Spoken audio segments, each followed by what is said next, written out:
अस्सलाम वालेकुम एवरीवन, कैसे हैं आप सब? ठीक हैं, उम्मीद आप ठीक होंगे जी। आज हम चलते हैं अपने लेक्चर की तरफ, जो है कि एक पोइम है। उस पोइम की समरी आपको बताई जाएगी। पोइम का नेम है अ समबर डिड माय स्पिरिट अर्थ जी। सबसे पहले इसके इंट्रोडक्शन पे चलते हैं कि ये किसकी पोइम है, किस पोइट की पोइम है, किस एज की पोइम है। और उसके बाद मैं आपको बताना चाहूँगी इसका थीम क्या है, इसका पर्पस क्या था, ठीक है, किसके लिए लिखी गई, टाइटल क्या था, ठीक है। चलते हैं हम अपनी पोइम की इंट्रोडक्शन की तरफ। इंट्रोडक्शन में बताना चाहूँगी आपको, ये विलियम वर्ड्सवर्थ की पोइम है। विलियम वर्ड्सवर्थ 1770 में ये पैदा हुए थे और 1850 में इनकी डेथ हुई थी 70। और ये रोमांटिक पोइट्स के सबसे मेजर पोइट्स में से एक है। रोमांटिक पोइट्स के सबके मेजर इंग्लिश रोमांटिक पोइट के कहते हैं कि रोमांटिसिज्म जो था, जब स्टार्ट हुआ था, रोमांटिक एज जब स्टार्ट हुई थी, तो वो इनके ही वजह से स्टार्ट हुई थी, रोमांटिक एज। इन्होंने और कोलरिज, एस्ट्री कोलरिज जो थे पोइट, इन दोनों दोस्तों ने मिलकर लिरिकल बैलेड्स लिखा था, जिससे रोमांटिसिज्म था। एक्चुअल में रोमांटिसिज्म तब स्टार्ट हुआ था जब इनका लिरिकल बैलेड इन्होंने लिखा था, दोनों ने मिलकर साथ। लिरिकल बैलेड जो लिखा गया था वो इंग्लिश लिटरेचर, जब रोमांटिक एज स्टार्ट हुई 1798 में स्टार्ट हुई थी। और लिरिकल बैलेड्स भी तभी की पब्लिकेशन भी तब हुई थी, इन दोनों ने मिलकर की थी, ठीक है। सैमुअल टेलर कॉलरिज ने, एस्ट्री कॉलरिज ने और साथ में विलियम वर्ड्सवर्थ ने।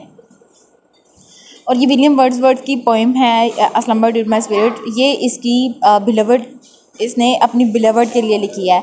बिलवर्ड जो कि इसको कहा जाता है, उसके बिलवर्ड का नाम क्रिटिक्स ने वैसे कहीं मेंशन नहीं है, लेकिन क्रिटिक्स ने नेम मेंशन किया हुआ है, वो है लूसी, ठीक है। लूसी है जो इसकी बिलवर्ड है। ये इन्होंने लिखी थी। ये पोएम पब्लिश हुई थी 1798 में पब्लिश हुई थी। लिरिकल बैलेड्स में से ही लिखी हैं। लूसी पोएम्स में 5 पोएम्स आती हैं। लूसी पोएम का एक एडिशन है, ठीक है, उसमें 5 पोएम्स आती हैं जो इसने अपनी ख़ास तौर पर अपनी बिलवर्ड के लिए लिखी थी, इसकी बिलवर्ड लूसी के जी। तो स्टूडेंट्स चलते हैं अपनी पोएम की तरफ। ये पोएम 2 स्टैंजास पर कंसिस्ट है और 2 स्टैंजास हैं जिसकी 4 लाइंस हैं। 2 स्टैंजा विद 4 लाइंस, ठीक है। इसकी आप फॉर्म पे लिख सकते हैं कि 2 स्टैंजास विद 4 लाइंस, ठीक है। चलते हैं पोएम की फर्स्ट लाइन की तरफ, फर्स्ट स्टैंजा की फर्स्ट लाइन की तरफ। 4 इसकी लाइंस हैं 2 स्टैंजास में। अ स्लम्बर कहते हैं डीप स्लीप को, गहरी नींद को, ठीक है। कहते हैं कि a slumber did my spirit seal. Spirit रूह को कहते हैं, रूह, सोल, ठीक है। स्पिरिट सील हो गई, लॉक हो गई, ठीक है।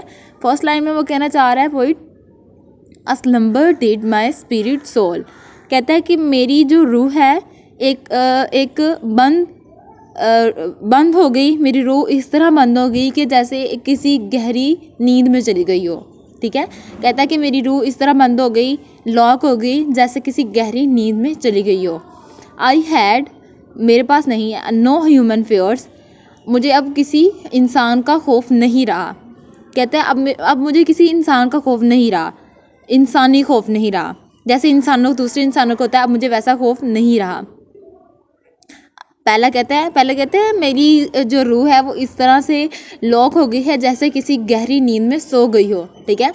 ये पोइट इस तरह यहाँ शायद वो ये भी कहना चाह रहा हो, वो अपनी बिलवर्ड से नाराज़ हुआ हो, या उसकी बिलवर्ड उससे दूर चली गई हो कहीं, या उसकी बिलवर्ड की डेथ हो गई हो, ठीक है। तो इस वजह से वो कहना चाह रहा है मेरी रूह जिस तरह गहरी नींद में चली गई, इस तरह लॉक हो गई है जैसे गहरी नींद में चली गई हो। कहते हैं अब मुझे इंसानों का कोई खौफ नहीं रहा, जैसे दूसरे इंसानों को खौफ होता है कि उनका कोई प्यारा चला जाएगा उनको छोड़कर, इस तरह कहते हैं अब मुझे कोई खौफ नहीं रहा। शी सीम्ड, वो दिखाई देती है, शी सीम्ड देखना, view, a thing that couldn't fail. कहता है वो इस तरह दिखाई देती है। यहाँ वो अपनी बिलवर्ड के बारे में बात कर रहा है। कहता है वो इस तरह दिखाई देती है जैसे वो कुछ फील नहीं कर सकती। कहता है जिस तरह मेरी जो रूह है एक गहरी नींद में चली गई है, इस तरह उसकी बिलवर्ड भी ऐसे दिखाई दे रही है। ये अपनी बिलवर्ड के बारे में बात कर रहे हैं।